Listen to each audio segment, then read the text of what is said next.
But when it comes to Easter, what is Easter really all about? Is it just about chocolate eggs and giant bunnies and that kind of thing? Or is there something more to it? Is there a message of Easter that is so important? It is about celebrating and being thankful. But we need to know what we're celebrating and being thankful for. Now, if you want to join in with this talk at home, what you're going to need is, you're going to need a pair of scissors handy, and you're going to need a piece of A4 paper. And once you've got your piece of A4 paper and your scissors, then you can join in with me and see what that story is all about. Now, in order for you to be able to see what's going on, we're going to do a bit of trickery with the camera to sort things out. So I'm going to appear down by here. Hello! And he's going to disappear from up by there.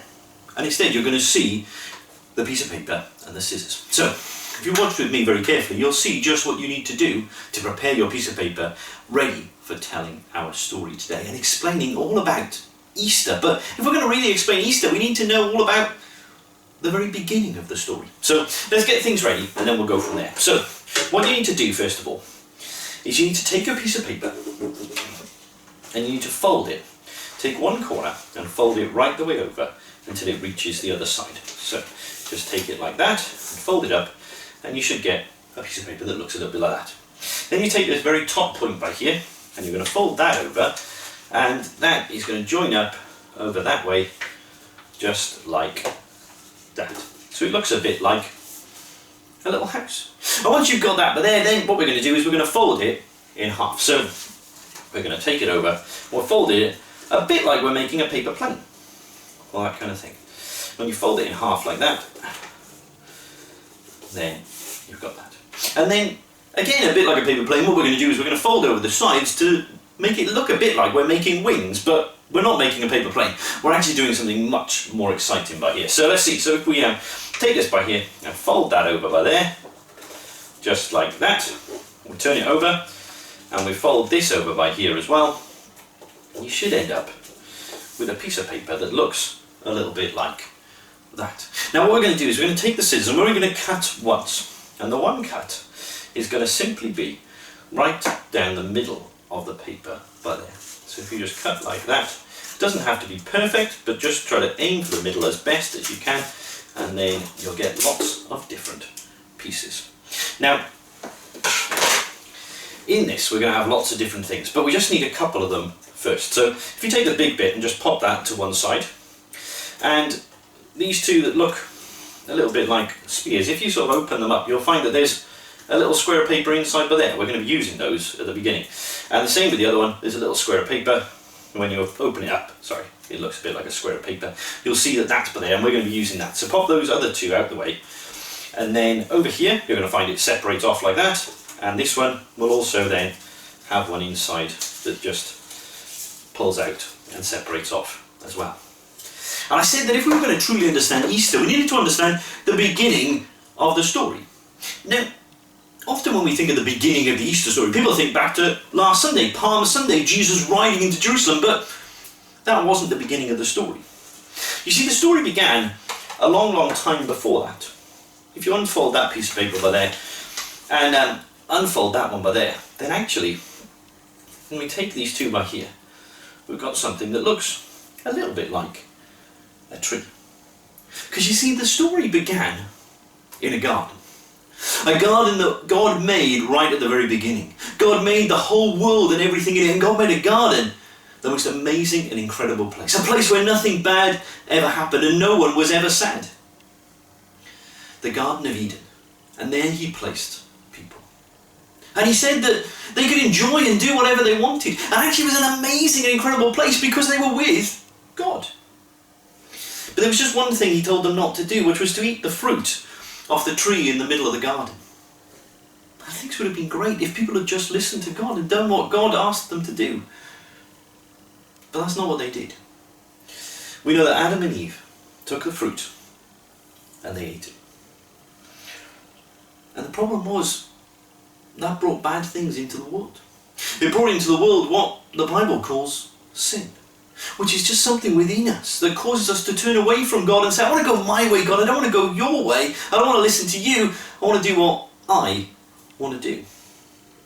And the problem was, because in God's garden, in his perfect place, there could be nothing bad and no one was ever sad, but he couldn't let sin into his garden. So, if you fold these back over, it looks a bit like a gate. Because actually that's what God had to do, was essentially put something like a gate across the entrance to the garden so that no one could get back in. But you see, God's gates aren't like our gates. There's not like a big gate that you might see fencing off a big house or something like that. God's gate was actually 2 giant, mighty warrior angels. And the mighty warrior angels stopped anybody from getting in. Essentially what they were saying was what God was saying. God was saying, because of your sin, you can't come in. God had made it a wonderful, incredible place, the most wonderful place of all. But he had to say to people, because of your sin, you can't come in. And people lived through hundreds of years thinking about what God wanted them to do, but still people didn't want to listen to God. They still didn't want to follow him. So God asked the people to make something really special. He asked them to make a temple. An amazing, incredible place, and God was going to live in that temple. Right in the heart of the temple, God was going to be there. It was going to be the most wonderful place on all of earth because God was there. But then God asked them to do something else. If you take these 2 bits right here and just place them in the middle, it helps to remind us that God asked them to make a curtain. No ordinary curtain. This curtain was really, really thick. In fact, the Bible tells us the curtain was as thick as a man's hand. You know, my curtains at home are really thin, but this was a huge, thick curtain. And it was placed right at the entrance to the middle of the temple, the place where God would be. And on that curtain it was decorated with lots of different things, and on there were mighty warrior angels to remind the people that because of your sin, you can't come in. You know, basically, this was there, the temple was there to remind people that it's wonderful to live with him, but because of your sin, you can't come in. The most incredible place we could ever be is with God, but because of our sin, we can't come in. But you see, one day, something amazing happened. You see, in that temple, for hundreds of years, the curtain had been there, reminding people that because of your sin, you can't come in, but one day, that curtain was torn in 2 from top to bottom.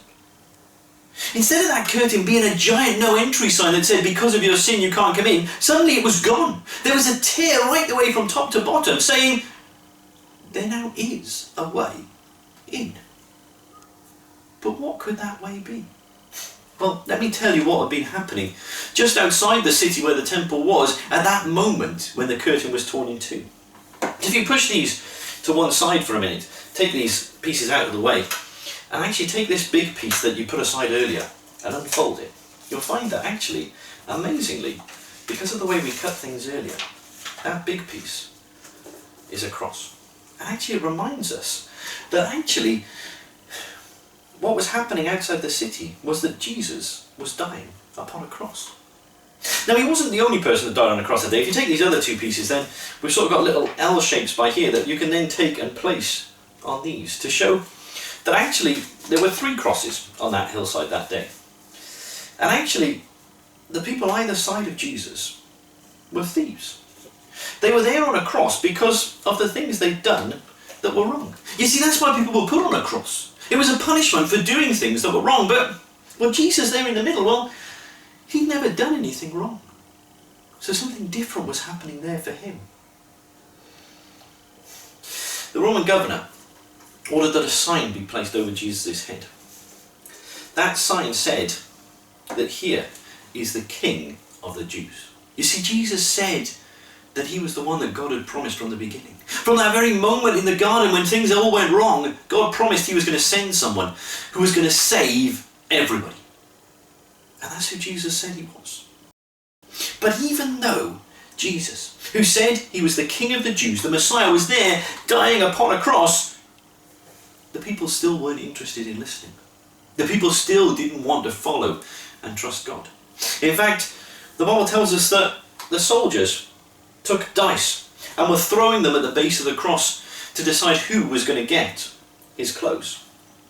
And you know, in fact, one of the people on the cross there, who was just about to die, actually started to join in with the soldiers, started to insult Jesus, make fun of him.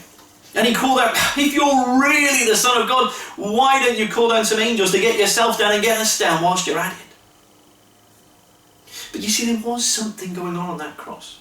Because if Jesus was just an ordinary person dying on a cross, why on earth did that curtain in the temple tear in two? Something else was going on. And actually, do you know, the other thief realised that. The other thief looked at Jesus. We don't know why. Maybe it was the sign that said it was the King of the Jews. Maybe he'd heard Jesus before. Maybe he just saw that there was something different about him. But he looked at Jesus and he said, Jesus, remember me when you come into your kingdom. You see, that thief would have known about the curtain. He would have known about the history. He would have known what happened. He would have known that because of his sin, he couldn't come into God's special and amazing place. But yet he turns to Jesus and he says, remember me when you come into your kingdom. He knew that because of what Jesus was doing, there was a way that he could get in. He knew that it was wonderful to live with God, but because of his sin he couldn't come in. But he knew that Jesus was doing something there that was going to change everything. You see, I said, didn't I, that Jesus had never done anything wrong, but yet he was placed upon a cross. And the reason that he was placed there was because he'd chosen to go there. He chose to go there for you and for me. He chose to go there for our sin, for the things that we've done that are wrong. He took all of that upon himself on the cross so that we, if we turned and put our trust in him, we could be forgiven. Just like that thief, we could turn and call out to Jesus and say, Jesus, remember me. Jesus, I'm sorry for what I've done. I want to put my trust in you and I want to live for you. You know, Jesus said something amazing to that thief. He said, today you will be with me in paradise. You see, what Jesus was saying is because of what he'd done, that thief could come in. It's wonderful to live with him, but because of our sin, we can't come in. But Jesus says, I died on the cross to take your sin, so all my friends can now come in. Because you see, this wasn't the end of the story. You see, what happened then was actually that Jesus was taken down from the cross. And actually, his body was placed within a tomb, which was like a special cave dug into the rock for that purpose. And then, across the entrance to the tomb, they rolled a great, huge stone. A stone that meant that no one could get in and no one could get out. And that should be the end, shouldn't it? Jesus was dead, it was finished, it was over. But that wouldn't be a very great reason to celebrate and be thankful for Easter, would it? The reason we celebrate and are thankful is because of what we celebrate today, Easter Sunday. You see, this happened on Good Friday. Jesus was placed inside that tomb and nothing else happened for the rest of Friday. Nothing happened on Saturday. But on Sunday, everything changed. Not just everything at that time of history, but everything for all of history evermore changed because of what Jesus did. You see, on that Sunday morning, some of Jesus' closest friends, some women, came to the tomb and they found that the stone had been rolled away. It was no longer there. And when they went inside, they found that Jesus wasn't there either. His body had gone. It hadn't been taken away. Jesus had risen from the dead. Jesus was alive again. His body was no longer in the tomb, and it was showing that actually he had defeated death. He'd come back to life so that anybody who put their trust in him could also know that they could have amazing life as well. You see, the Bible makes it clear to us what a difference it means to trust Jesus or not trust Jesus. You see, as that curtain reminded the people all those years ago, because of your sin, you can't come in. And the Bible says that those that don't know Jesus have that problem. That because of their sin, they can't come in. And actually it's a bit like being stuck down at the bottom of a great big, deep pit. That the Bible says forevermore, if we don't trust in Jesus, we'll be stuck, separated from him, away from him for all of eternity. But because of what Jesus did that day, That day when the barrier was broken, when the curtain in the temple was torn in two, when the no entry sign into heaven and God's amazing and incredible garden was taken away, God actually did something incredible.